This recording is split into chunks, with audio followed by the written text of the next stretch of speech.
Welcome to the D&D Fitness Radio podcast, brought to you by your hosts, Don Saladino from New York City and Derek Hansen from Vancouver, Canada.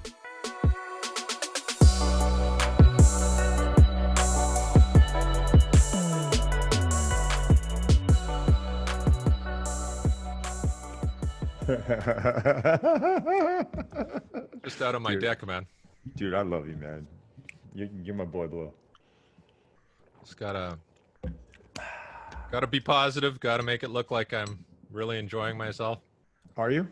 You haven't been enjoying yourself lately? No, it's... How are you handling all this, by the way? Like, I haven't actually... I feel bad. Like, I consider you a close friend, but, like, I haven't actually asked. Like, you always seem like you're fine. You know, like, you're like, how you doing? Which like, means I'm falling apart. Which means I'm really just... I'm just some people, I don't consider you someone who's full of shit, but people, unfortunately, are full of shit. It's like, you know, it's like when I ask someone how they're doing and they tell me, I actually care. Like, I'm like, all right, a buddy of mine told me the other day he's getting divorced, and I sat there, you're right, and I have a conversation. Some people don't want to hear that. They just ask you that, and I feel like you get one of two answers. Like, someone will say, like, well, things really aren't good, and then that person doesn't really care. Or you have the guy who's like, awesome, man. Crushing it. And then on the other hand, that person's like, the person listening is like, well, fuck you, things aren't that good for me right now. I don't want to. It's, you know, I like the honest answer, but a lot of people don't. But, like, how are you, Dave? I don't know how people are crushing it. Like, I'm just crushing it. Like, I got into the hand sanitizer business and I'm crushing it, right? It's some people are doing really well. I mean, yeah, financially, but still, like, it's still a pain in the ass. Like, you can't go out and do what you want to do. Well, hold on. Well, that's you just chimed in on something important. And I think a lot of times people will relate financial to how are you doing? Yeah. Right? Like, oh, okay, how are you doing? Like, I'm struggling to find, like, well, no, how's your family? How's like what, like, how do we go about answering that question? I mean, yeah, because you and I, we got to look at how are our kids doing? How is our spouse doing? How are our parents doing? And it's not like, yeah, I'm making lots of money. Well, yeah, but that could mean there's a lot of bad shit happening to you too, right? So yeah, I mean, money's a nice thing, and it's nice when you're making it, but when you develop specific problems, they out, in my opinion, they outweigh money. Like, all of us have had financial problems, or most of us have had financial issues at some point. It's like when someone in your family gets sick or something happens to someone in your family, like, oh shit, like, that just, in my opinion, that just takes over. It's like, I will take a financial issue any day over anything happening to anyone in my family. yeah, because I would think both of us have some degree of control over generating income, right? So you have some control, whereas what you just said there, yeah, a lot of the time you have no control, and I think that's the more stressful scenario.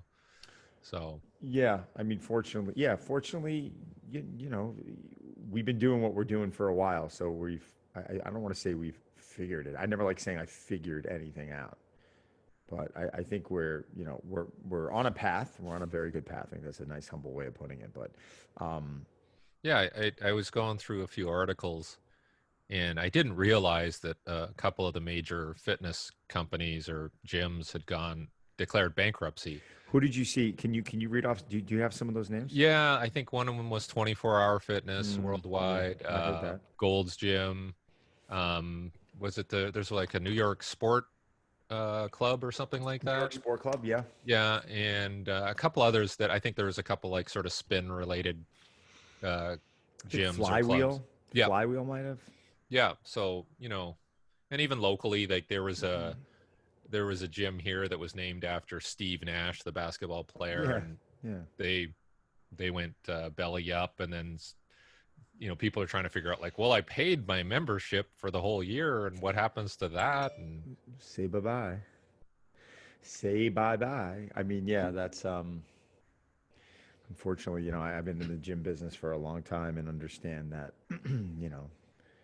when things go belly up, I was in a different situation because I decided to close because my lease was up. So there were certain people that paid for memberships, and not memberships, like prepaid for training or stuff that I had to refund money to. But, I just, it's the right thing to do. I mean, a lot of people don't do. I mean, in my opinion, it's the right thing to do. But But going you know, forward, what's the impact? Like, say, these large places that are accessible to people, like they go out of business, are people's fitness and health going to deteriorate because they don't have these places to go, or are they just going to pivot and find something else? you know, speaking for myself, like no, I mean, it's not going to affect like me at all as someone who actually uses a gym. Obviously, I mean, what's statistically, do I think people are going to fall out of shape? I don't think so. I think people understand that they need to be active and they need to move, and they'll gain access to something, whether it's online or some type of a facility or something.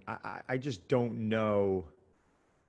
I made my decision purely on whether I wanted to take the risk now. Now, I've obviously had no problem in my life on taking risk. I mean, I took it opening my first club. I took it buying my second club. I took it when I launched my first digital platform, Driven, which I had to raise 7-figure plus to go do so.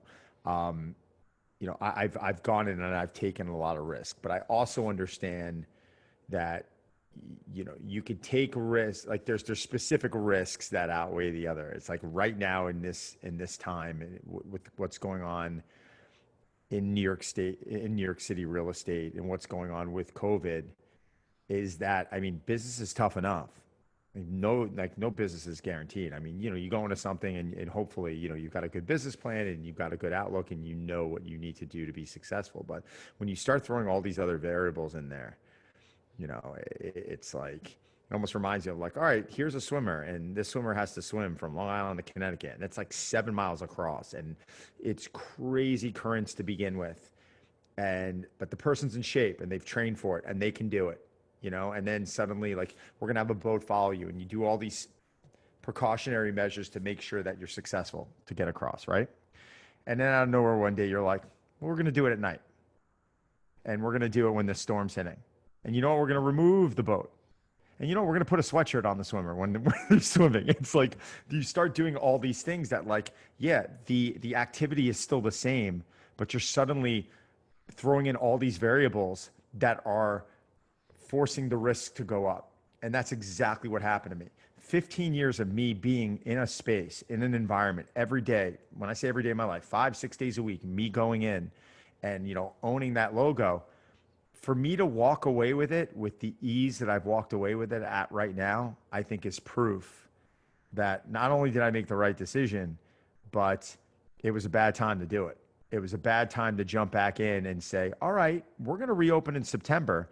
You know what? Gyms are going to reopen, and we don't know if, another pandemic, if another pandemic's going to hit, or if it's going to spike, or call it what you want. And you know what? We're going to allow you to open at 33% capacity. But you know what? It's really 33% of your total, of your total capacity, which you weren't filling anyway. But what percent of your clients want to come back? Let's look at that now. So even though you can weasel your way around that and say, all right, you know what? My club is originally open to be able to hold 700 people, and I was only getting about 300 in there. So we're pretty close to that number. So it's technically 33%. I'm almost right there. Yeah, but what if 70% of my clients aren't coming back? And what if now, if 50 to 100 people show up, and now my landlord is sitting there going, well, you owe me money in taxes. The governor says it's fine. It was amazing to me to see, um, speaking about landlords, how, they legitimately, like, a lot of them, there's some nice ones out there, and there's some ones I saw a few of them through this whole thing that just could care less. They're like, nope, commit now.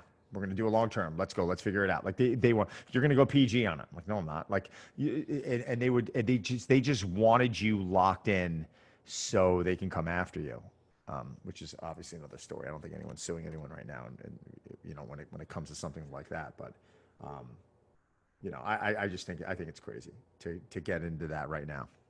I don't know what your opinion is. Well, it's certainly in your case, it was interesting to see how, I'm not going to say comfortable, but how you came to this decision, because I know there's probably a lot of emotional attachment to having committed to 15 years and building this up, and walking away must have been hard, but certainly it was a very calculated, smart thing to do based on what you're just saying now, and the lease is up, and but still, it's still hard. The only thing I really had when I walked in there and I saw the place empty, it was like I more looked at it like I got a lot of greats. Ryan Reynolds said it to me. I want to say it was like a week before I made the decision. He looked at me and he goes, "You know what, man? That place opened a lot of doors for you, and it gave you a lot of great things." Because we were talking about the good and the bad. Because it also, put me, it was a lot of stress, and Mm-hmm. I learned. I mean, man, did I get my? I got my doctorate in business being in there. There's just certain things you just can't, you can't. Learn from going to business school, certain situations that you're not going to learn with dealing with landlords and BSA permitting and taxes and noise and someone living next door once you're in a facility and you're operating your business, and it just there's so many things that you just don't learn. But he looked at me and he said, "But it's time to move on." And it was like it was like he's been such a good friend of mine that he like when he said that it was almost like validation. I was like, you know what, man, you're right. Like it's like the toughest thing that I said goodbye to was probably my head cleaning guy, Oswaldo, 15 years. Like this was the hardest working human being I've ever seen. This guy's father died last year, and I'm like, he didn't speak any English, and I turned to Kim. I'm like, Kim, tell him. I gave him a hug. I'm like, tell him to get out of here. Tell him to take a week or two off, like whatever he needs. And he was like, no, I'm not. I'm just going to go for a walk. I just need to clear my head. Like he's like, it's worse for me to go home. Mm-hmm. So I think when you're with someone like that, where when you're, it's like, I don't, I'm not referring any human being to a dog, but like you look at the loyalty of a dog when you come home at night and you have really tough nights and you kind of lay there with the dog and the dog is just this unconditional love and you're just looking at the dog in its eyes and it's looking at you back and it's just like this tranquilizer. Like my dogs bring me down to this level. And when you're around certain people in your life that have that type of loyalty to you and you go through some really stormy, weather with them and you get through it, there's an emotional attachment I think you get to them, especially when they show this level of loyalty that is like what, your loyal puppy would give you. You know what I'm saying? Literally every once in a while you run into someone that's like that. And maybe it's not a good way, but I think it's a really accurate way of putting it because when I think you go through stuff, when you go through shit with someone like that, and then you have to say goodbye to them. You're like, oh my God, am I ever going to see this person again? He's in his 60s. He's moving back to Colombia in 3-4 years. Will I ever see this person again? Like, and you start, and those are the things that I think I'm going to miss. The equipment, couldn't have gotten rid of it any quicker. Called Terry Powers, one of my buddies who runs a great moving company, and I called him on Tuesday. He was in Thursday, and he gave me an itemized equipment list that Friday, and we agreed on it by Sunday. And he handed me a check the following week. Came in, picked everything up. Great. Do you want to bring anything home? I brought home some specialty bars, deadlift bar, squat bar, specific little things that I think was a little more expensive and things that I just didn't want to go. Like bars are expensive. Like I didn't want to order those. Otherwise, I'm like, get rid of it. It's time to move on. So all that stuff actually was kind of easy. Some of the employees saying goodbye to, I think that was part of, I think letting go and kind of when you're captaining a ship and you let go and you suddenly lose, I don't want to use the word power, but you kind of lose that responsibility. Someone referred to it recently as like when you leave jail. I'd never heard this. I thought this was kind of like this was an interesting. This person turns to me and he goes, "Yeah, but it's like when you leave jail." I'm like, "What do you mean?" He's like, "Yeah." He's like, when I was away for a while, and I left jail, I when I got out, I finding my identity for like a 3 to 6 month period was a really difficult thing to do. And I was like, oh, that's interesting. It was just it was an acquaintance that I ran into, and we had like a really deep conversation over it. But if you think about it, I was like, what, did you miss it? He goes, no, I didn't miss jail. He said, it wasn't that, but like you're used to living and functioning in a certain environment. And you're in that environment and like a drive, it was like every day I was surviving and every month there were problems and this was breaking or financial problems or the 07-08 crisis, and you're always getting through it and you're used to running at that speed, and then suddenly you take that away. It's like all those people trying to beat you up in the shower. Yeah. Dropping the soap. No, no, no. But you get what I'm saying. I think Yeah. we become products of our environment, and we start, really adapting to the environments that we're in. It's like a CEO. Like you take a CEO of a major company, and someone goes in there every day, and they're seeing the CEO, and everyone's bowing to the CEO, and that's why a lot of these CEOs develop these egos, and then suddenly the CEO runs into a guy who doesn't give a shit who he is, and it's like, wow, the tone has changed a little bit, and then that CEO is not really used to, you know, not used to dealing with him or herself in that environment. So those are things I find that really interesting. I find the psychological aspect of like me transitioning out of something that has been a huge identity, a huge part of my identity for the last 15 years, transitioning out of it. Um, I thought I was going to have a much more difficult time with it than I am now, but I'm not. That's good. That's good. Did you take any pictures once it was all cleared out or anything like that? I Or did actually. Kim's got some final ones of it completely empty. I don't know where 15 years went. I can't even get over it. It's like, oh my God, like I'm 43 now. So what was I? It was 28 when I opened that place. I mean, I didn't have kids. I wasn't married yet. Soho is like this very, I think it was like evolving area. Mhm. Like there were these dollar stores downstairs from me that were selling products that, you know, couldn't afford to be anywhere right now. Like you couldn't even go in a storefront, but there was huge storefronts, like 10,000 square foot floors. And they were selling rags. And I remember going in that area because I remember there's a new Bloomingdale's went up and being like, well, if Bloomingdale's is going up there now, like this area looks like it's evolving south of Houston. I was right. One of the few things I've been right about, but Mhm. now it's, I don't know, man. I don't know if, I'm not saying, do I want it anymore? I don't want that. Mhm. You've done I don't that. want, I've done that. I don't want that. Like to me, like that's done. I have nothing to prove on that. Like I owned a club in New York City for 15 years. Like it was, call it what you want. I owned it for 15 years. I've moved on. Yeah, no, it's definitely a good story. And I think that's what I was thinking when, you see that all these big companies who had some longevity are now bankrupt, and what's going to happen? What's going to happen? Obviously, to all the people they employed, but certainly also all the clients. Where do they go? What do they do? Like even around here, I noticed that people are walking and jogging more. It's almost like I go out and I've got to dodge people. There's so many people, so it's a little annoying. But certainly, people are finding. People want to listen. At the end of the day, Gen Pop, the ones that actually go out and like to exercise, they want to break a sweat. And it's obvious, like to some. God, I'm gonna get my head bitten off for saying this, but some people don't even really care what they're doing. They just want to go do and feel good. Like I think as coaches, we're always looking for like, well, what's the best thing to give this person? Yes, we want to give things that have low risk and high reward to it, and things that are going to allow their bodies to give them that sensation. But God, I mean, there's more people out there doing crap programming Mhm. than there is doing good programming by a landslide. And when I say crap programming, I mean like if you're training and your body's continuing to feel worse, something's wrong. Something's wrong. I mean, if you're a professional athlete, fine, something's not wrong. It's just the wear and tear on your body, probably. Like you're a golfer, you're Tiger Woods swinging a club 10 million times to one side of the body, and is that what caused damage to his knee and back?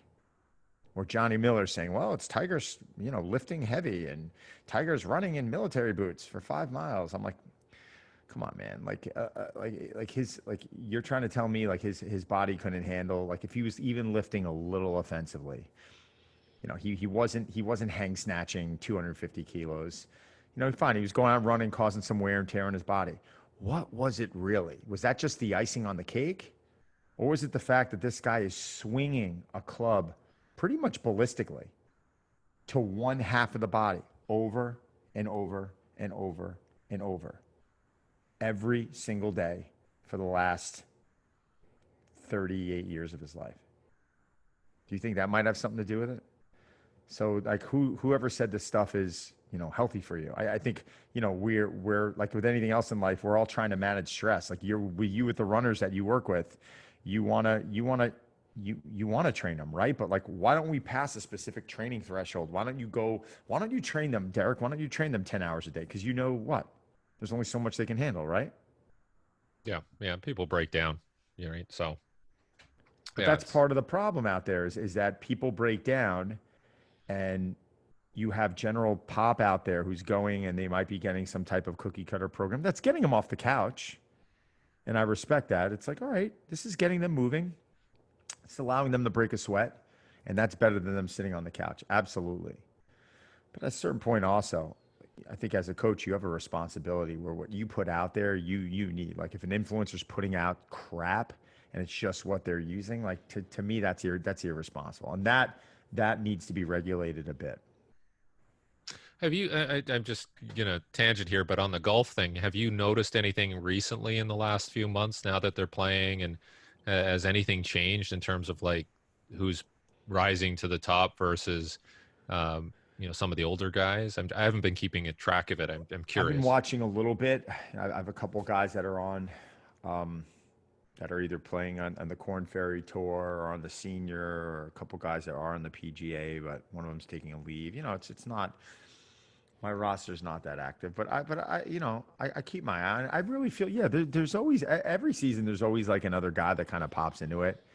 Um, and everyone starts talking about it a little bit, but then you've got your group of like, five, six guys that are always like, that are always, you're always hearing their name up there. The Dustins, the Rorys, like those guys are always kind of, they've been in the game. I mean, Dustin, I feel like he just gets better and better every year, but um, yeah, I mean, been kind of removed from it. Definitely more now. I mean, I'm definitely more removed from sports. I don't know about you. Do you feel like you're more removed from sports now than you've ever been? I feel like I have been. Um, I would say now that the NFL has started back up and they're into week Yeah, 4 you're now. in that, right? Yeah, so that has helped, right? But it was harder to get into the, I would say, the hockey and the NBA stuff. It just seemed out of place, like just timing wise. Whereas the NFL, like, okay, it's fall, it's football, every Saturday. So I think that's helped. But of course, they've had a lot of injury issues as part of coming back, Oh and wow, I was going to ask you that too. So are these athletes not as prepared because of COVID, because they didn't have access to, say, weight rooms, or they weren't able to go up to the high school track and train, or maybe they were sitting around, they were a little more lethargic, and they were eating, drinking a little bit more? Statistically, are injuries up? yeah, yeah. Well, I mean, it's a little difficult to analyze right now because they didn't have preseason games, and that's when August was typically when a lot of injuries happened because you're coming back, large rosters, 100 guys, and they're going into preseason games and training camp, and so the training load's quite high, and people get hurt when you come back, and Hmm. so now we haven't had that, but now the injuries are quite high, so the total number isn't more than say last year, but certainly the rate in the last couple of weeks, like they had 7 ACLs last week in one day, ACL tears, which were season ending, and I think they're now up to about 21 total ACLs, you know, after 3 weeks, which is very high. And Achilles tendon ruptures, I think there's about 9 or 10 of those. Ooh. Um, and usually there would be 5 in a year, so 9 or 10 in whatever, a couple of months here, including the preseason. But I think what's happened is, like you said, they didn't have an off-season training camp where they work as a team and work with strength coaches, and that's could be a 5 to 10 week period, and then they come back to training camp. It's a little more gradual. They didn't have as many padded practices, not as much hitting, and then they don't have preseason games where there's some contact that they get, and so you go missing all that into week 1, week 2, and it's full go. And I'm sure everybody's kind of reflexes are down. Maybe they're not in as good a shape. Maybe they're not used to tackling and hitting people. There was some controversy over MetLife Stadium and like, oh, the turf is new. That's the reason. Like they're getting Oh stuck in wow. the turf Well, I mean, and these can all be factors, right? everything. It's everything, right? And I think this sort of confluence of everything coming together, and we're in week 3 now or week 4, and yeah, there's a lot of significant injuries where guys are going to be out for the whole season, and it may affect their career. So I think, it's disruptive. Everything has been disrupted by the COVID measures, and then now there's a team, the Titans, the Tennessee Titans, where I think at least 4 to 5 guys have tested positive, and that they've had to move a game Right. to later in the year against the Steelers. So And that's it's going to that'll disrupt everything, won't it? I mean, that's, everything. It's a domino yeah. effect. Yeah, I mean, but I get it. I guess jumping back into it was better than not. I mean, when you look at the dollars and you look at the money the owners will lose and the players will lose and the networks will lose, and at the end of the day, it's like, all right, it's not going to be an ideal situation, but we have to dive back into it. I was thinking about Major League Baseball because they were talking about Pete Alonso, who I know you're not a big baseball guy, right? Not really. I'm not not like you, but I've been peripherally watching. I think the Blue Jays are in the postseason. There you go. Look at that. Yeah. So they were talking about Alonso recently that, Alonso broke the Major League Baseball rookie home run record. I think it was like, was it 52, Oh, 53? really? He broke it last year. So it was his rookie Oh, okay. season, and he broke Aaron Judge's record. So Judge set it a couple years earlier at like 51, and I think it was whatever it was, 52 or 53. He hit. And then, Pete, like, you could totally tell too during the games, like total adrenaline player, like feeds off the crowd. Like you could just see it. Mhm. He's a pure, like, I hope the guy stays with New York forever. And his batting average has been down a bit. His home run numbers are okay, but they're just talking about how he's struggling at the plate. And it was interesting. Announcers came on the other day and they're like, what? Think about it. Like if he's coming in at this point of the season and he's struggling for say 100 at bats and the season's almost over, or whatever that statistic is, that would be like the month of May. It's baseball starts in, I think, what, April? So Yeah. like that would be him struggling through the month of May, which we see so many incredible players do every single season. They're just slow to start off. They're putting some pressure on themselves from the year prior. So now I think you throw that component of, oh wow, I'm only going to get about 100 at bats this year, whatever that is, opposed to my 500 or 600 or whatever the number is total. And we're going to start baseball in, what was it, July? And if we don't make the playoffs, our season's going to be done by by October, yeah, well before October, and there's no crowd. And where I would show up to the field and there'd be 30,000 people in the stands, now there's zero. And you start throwing in these factors, man, that'll add a lot of, in my opinion, that adds a lot of pressure Hmm. to a specific player. I don't care. I mean, football. What about a football player? Like, how are you? Kansas City's playing, and it's got to be a different dynamic coming through the tunnel and not seeing anyone there and not feeding off that crowd. I mean, that's got to be very Yeah, difficult. there's no real home field advantage either, because I know Seattle, they talk about this 12th man and the crowd gets in it and it changes the way you call plays. And I think the Packers were playing in New Orleans, and Aaron Rodgers had an easier time because he could communicate with his players easier, as his team, because there's not this crowd noise. So it's really changing everything. And I just hope that the Tennessee thing was just a bit of an anomaly and you don't have more teams registering positives. And I think there was a controversy over the Las Vegas Raiders. Some players went to an event, weren't wearing masks. And so now the NFL is going, this is going to affect our bottom line in terms of revenue if we have to cancel games. And, and we're 100%. already taking a hit. So they're going to fine people. 100%. It's like, God, I mean, one of those, one team turning around and screwing up can, let's say screwing up, or yeah, screwing up a Yeah. Yeah. bunch of players going and not wearing masks. They screwed up. One team screwing up could change the entire outcome of the Super Bowl. Yep. You don't know what's going to happen. Like it's just it's unbelievable. But yeah, they got to continue. Like the show must go on. I'm Yeah. just confused. I want to ask you a question. I'm confused on, like, my kids' schools are starting to, they're talking about opening them full time now. But then I'm hearing stories of spikes going on. Hmm. And then every person I ask, they can't give an answer. What the hell is going on? Is it spiking? Are we going in the reverse direction? Because if that's happening, then why are they thinking about opening schools full time?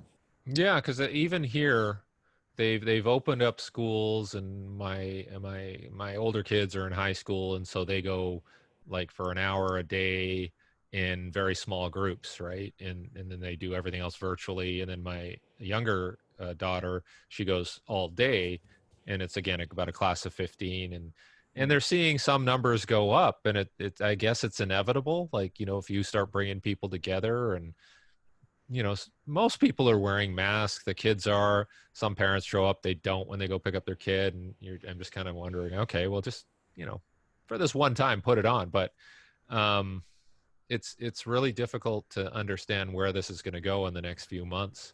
Um, and even if like we go back to the gym business, like I know there's some gyms trying to operate, and can they stand another wave, another hit to their business if things get rolled back again?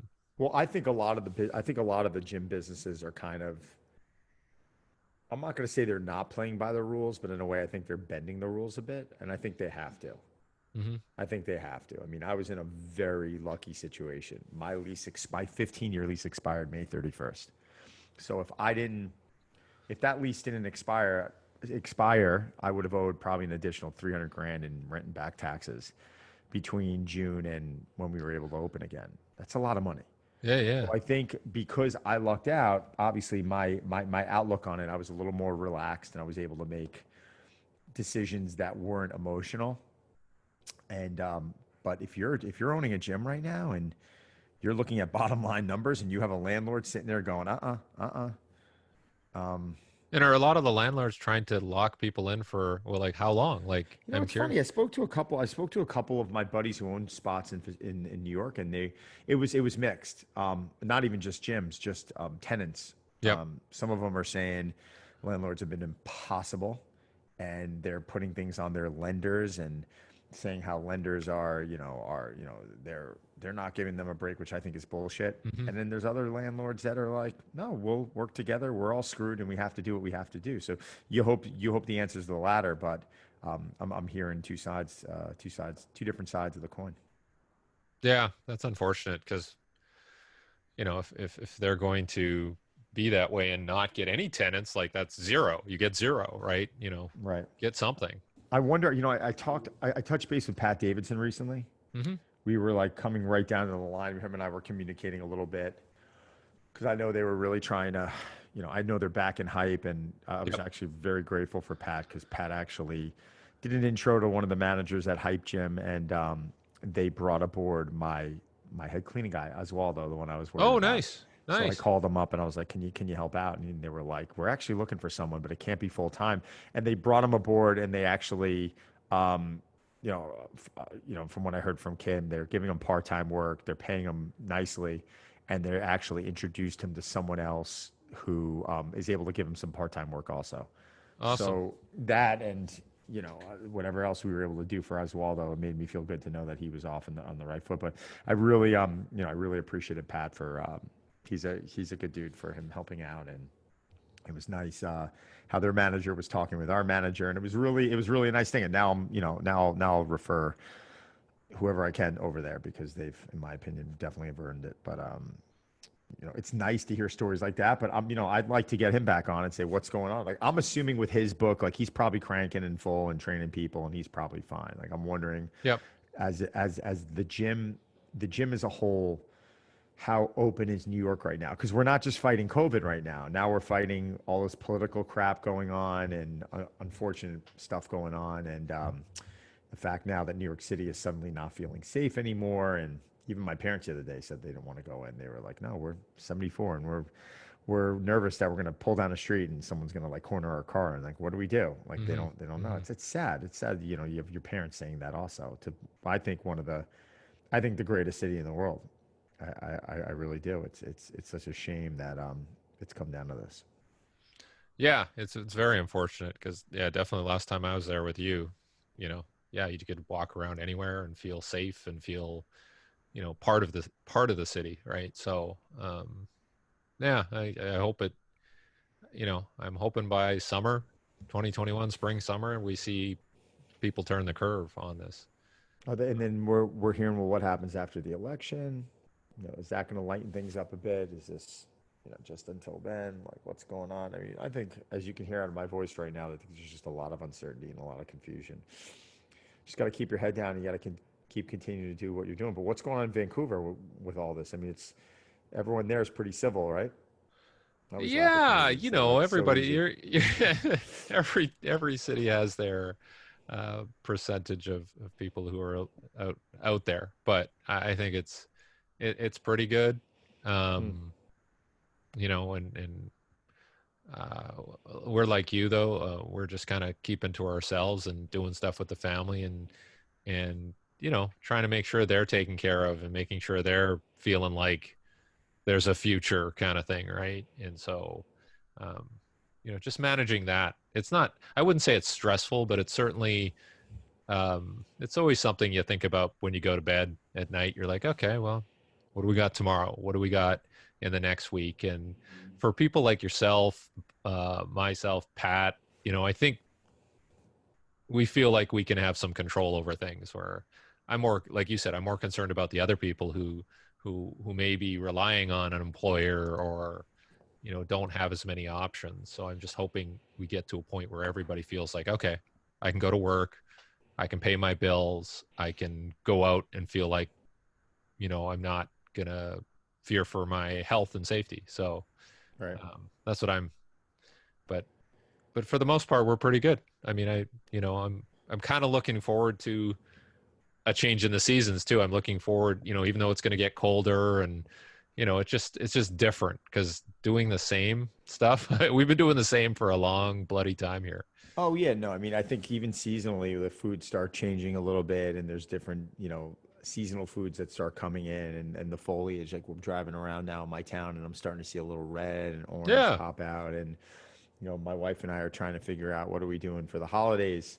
Yep. We would normally this year we were trying to go to Colorado. That's not happening. We actually booked a place in Vermont, but it's a very good chance we can't go to Vermont because you may have to quarantine for 2 weeks. So, Uh, we actually booked a backup spot in New York, something East Coast skiing where, we obviously wouldn't have to quarantine and we would have to cancel Vermont by a certain time. But it's really interesting. I mean, all of our plans thrown out the window. I mean, fortunately for us, we can make them and we can do certain things. So I'm not complaining, but it's just, again, it's weird. It's going to be weird for 2021, starting the year off and being in a different environment, like working out of the house. Did I tell you I'm building a barn in my backyard? yeah. How's that going? Where's that at? Yeah, so we're at the architectural plans right now. Should be seeing something within the next week or two. But So I'm it's gonna like a drop. workout barn. You're not gonna have animals or anything like that. No, Okay. no horses, no cows.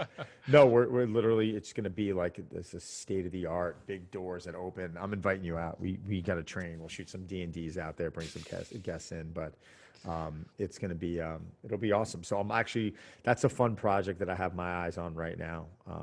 Being able to create that and work with a couple of different equipment companies to put something together that's really special, and now have like a nice room to be able to shoot a podcast out of, and a gym where I can now video and do a lot of my demonstrations out. It's going to be fun. It's like I think that's filling a big void for me too, and not having my own club, because this is going to be like almost everything. 15 years later, to be able to design something exactly how you want it is going to be way different than what you wanted to do 15 years ago. So Well, it's interesting. Like even going through like Instagram, you'll see ads for stuff. So the things I've been seeing ads for are things like trailers and campers, right? Because I guess you know people yeah, are doing that. And then the other one is like these prefab like little rooms that you can put in your backyard if you want yep, a home office. yep. So I guess I assume people are doing that. Like, hey, I got to get out of the house away from the kids, and they go and work on their whatever, their computer or whatever, in their little shed. So I wonder what percentage of people after COVID are not going back to the office. Like uh, I wonder, out of everyone who was working in an office this year, how's that number going to drop next year? You think it's like 10%? I think That way seems like a more. I lot. think It's got way to be way more. more. Yeah, Permanently, I mean, I maybe think split there, schedule. yeah. Well, the thing that'll be interesting in terms of like the domino effect again. So like in your case, you know, we're not paying the lease. Um, you know, how many other tenants in that building are doing the same? And then does that burden fall on the remaining tenants? Do their rents go up because they're trying to compensate? So I'm thinking about that too, is are people going to have to pay more? Because that's what's happening with flights right now. I was talking to somebody in Australia. They're like, it's so expensive to fly back to North America because they got to charge more. They just don't have the volume. So I think that's what I'm wondering with the whole office space thing is if people deem it unnecessary, like, oh, I need to have it so that we can have a meeting. Well, you can have a meeting on Zoom or Teams or whatever. So I think the norms are changing. And I think that's what has essentially kept us in those modes was, or just like working out, right? Like you said, like, we just did it by convention. And I think those conventions are changing. So it's going to be really interesting. It's funny because you start talking about, you bring up the work environment like that, and you immediately made me think about risk reward with training and how there's risk reward. Like you can turn around right now and pull out a specific movement and talk about why it could be good and why it could be bad, right? Mm-hmm. Like every exercise, you can do that, right? Mm-hmm. It's the same thing with going into the work environment, in my opinion. Like, yeah, you're bringing people in the office, you get control over them in the sense of you see them, they're there, but you wonder the amount of wear and tear going on to each individual and psychologically how that could be putting them into a bad state or a bad frame, not only psychologically, but from just a health standpoint. And you wonder how is that diminishing their actual quality of performance. So like perfect example, like you take everyone living in Long Island who works in the city, 3 hours to get to their office back and forth. I mean, Mm-hmm. basically round trip 3 hours, Mm-hmm. 50 minutes on the LIR from my town. And you know what? You either walk to your office or you take a subway. The subway could be delayed. You got to get in your office. You got to get in the building. You got to get on an elevator, whatever it is. Let's face it. It's anywhere from an hour 15 to an hour and a half each direction.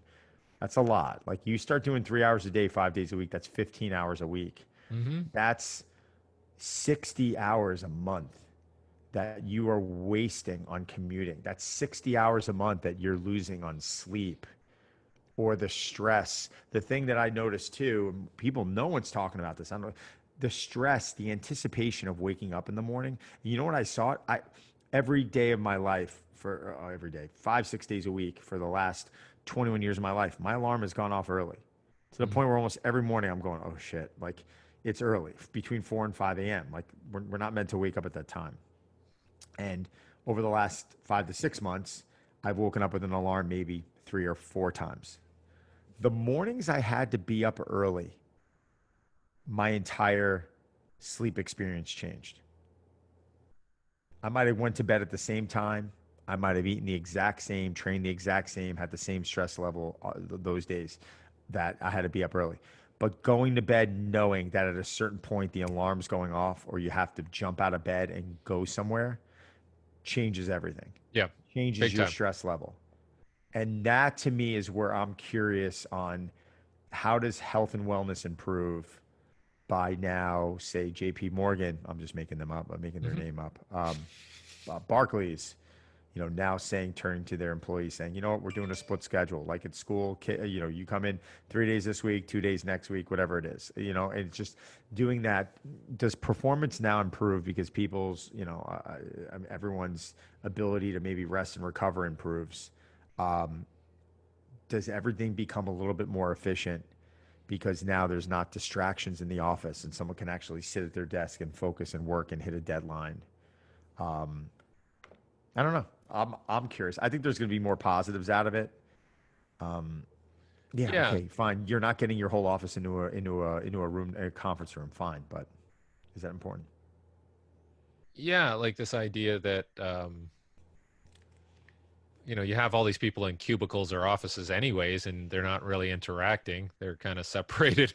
And then, you know, so we're going to go back to that now because, we could probably get the same level of engagement online like we're doing, right? Like even when we first started this, we're like, yeah, we'll do Zoom because we were doing Zoom before anybody else, right? And now everybody's doing it and it's cool or We whatever. It's knew. We yeah, knew. yeah.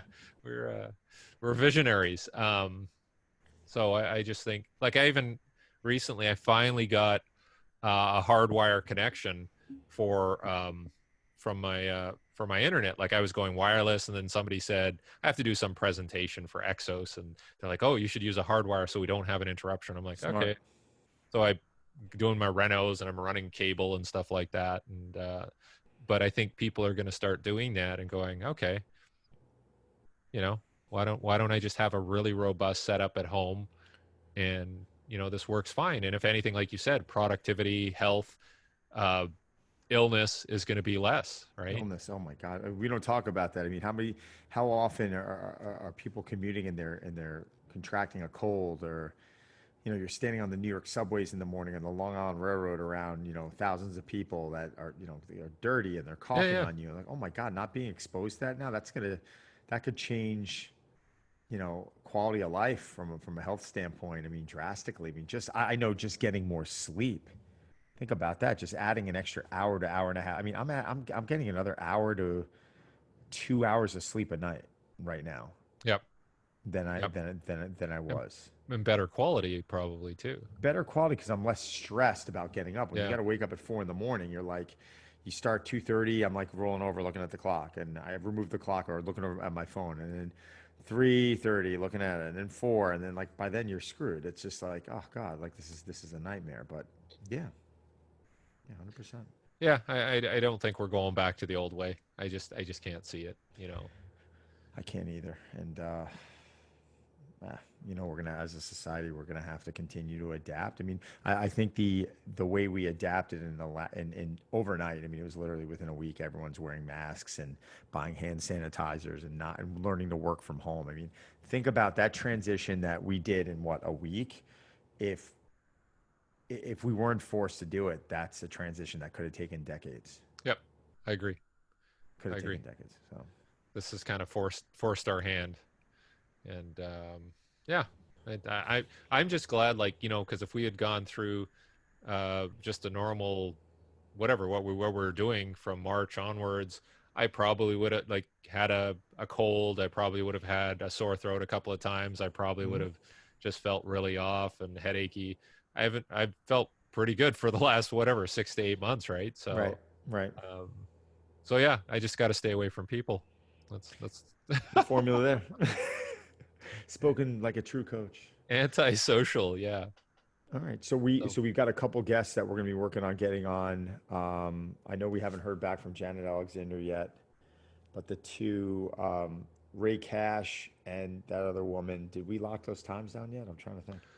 I don't think so. We sort of discussed potential times, so we gotta, get those scheduled, All and right. then Okay. I figured I was just watching something on YouTube, and Victor Conte popped up. I'm like, we should talk to him. Like How he's do a we get him on? what's that? No, no, no, I'm kidding. You already scheduled him, right?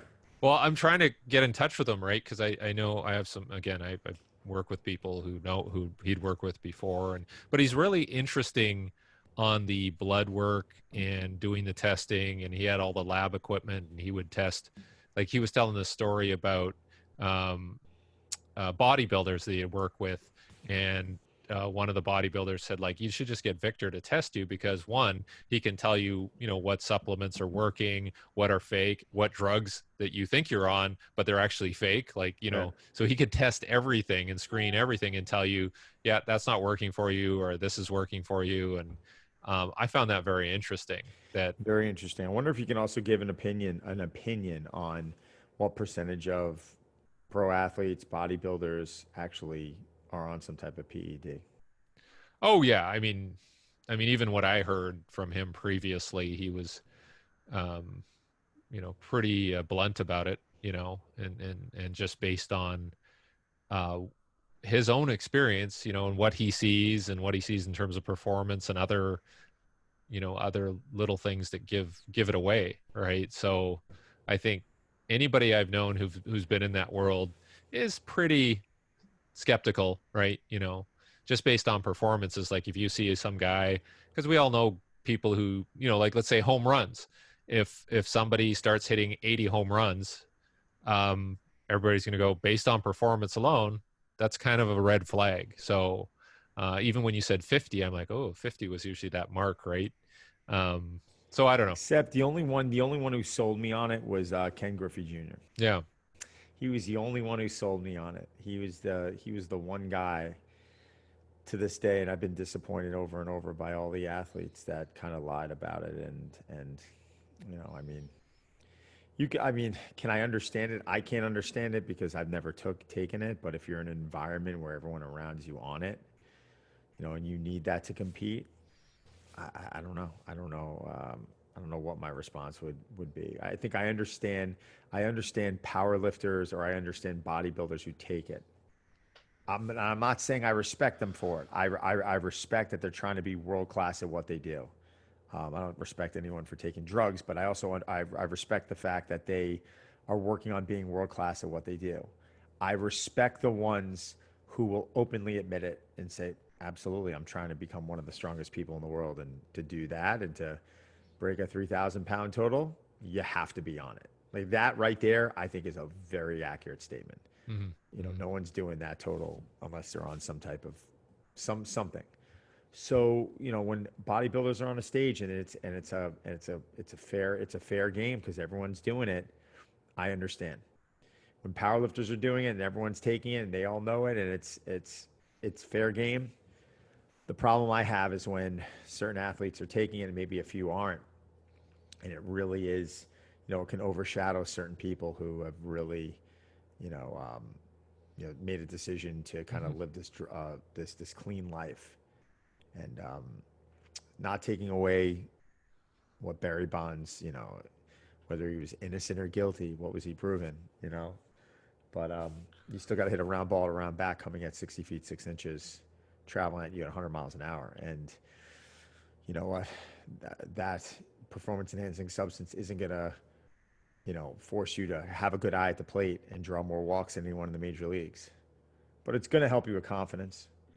And for any athlete at that level, if you give them confidence, you're giving them one of the most valuable weapons that you can give any athlete. Would you agree? Yeah, yeah.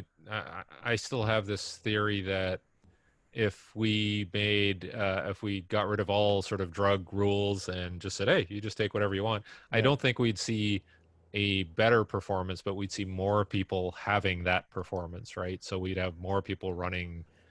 I'm not going to mention names, but running faster, because I still think at the very top there's a lot of things going on that we just can't detect, and we can't, like, even, did you ever watch the ESPN 30 for 30 on Lance Armstrong?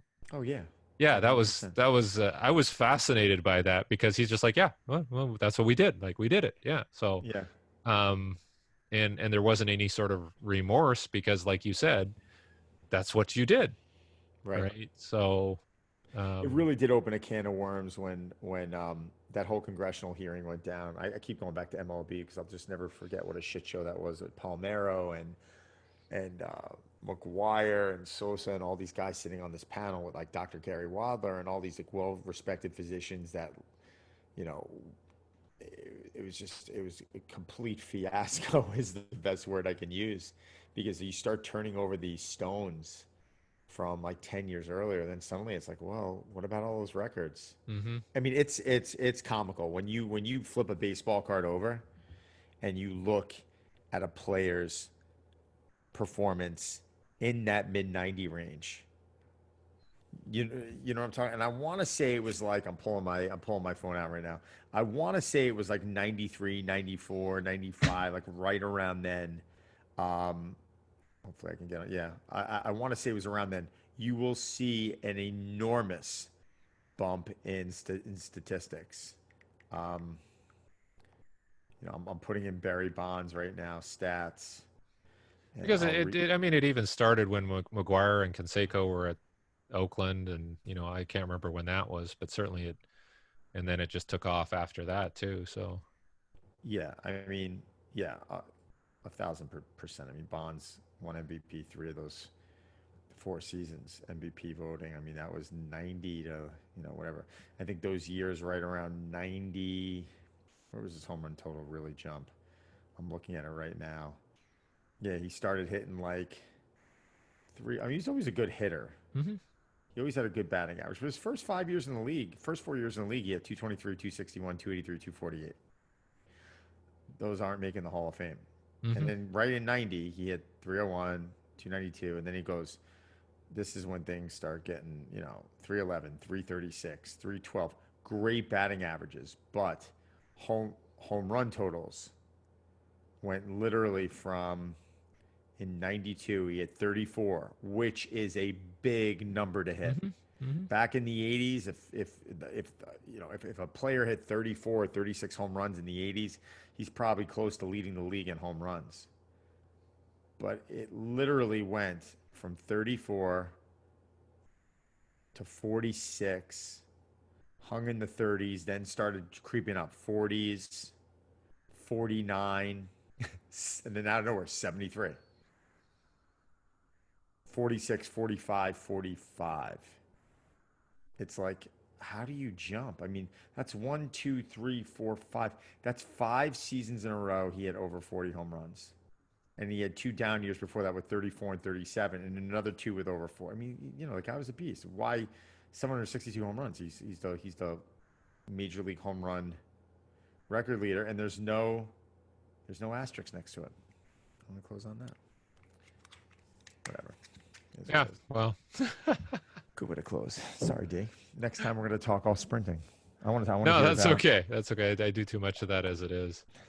It's interesting stuff. All right. Well, ladies and gentlemen, till next week.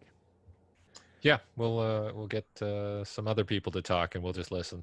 Yeah, I don't want to talk next week. I spoke way too much this week, and for me to say that means, man, I talked a lot. I love you, D. You go to Talkaholics Anonymous. Okay. Oh, God. I'll call you this week. Have a good weekend. All right. You too, man. Take care. Thank you. Bye. Bye bye.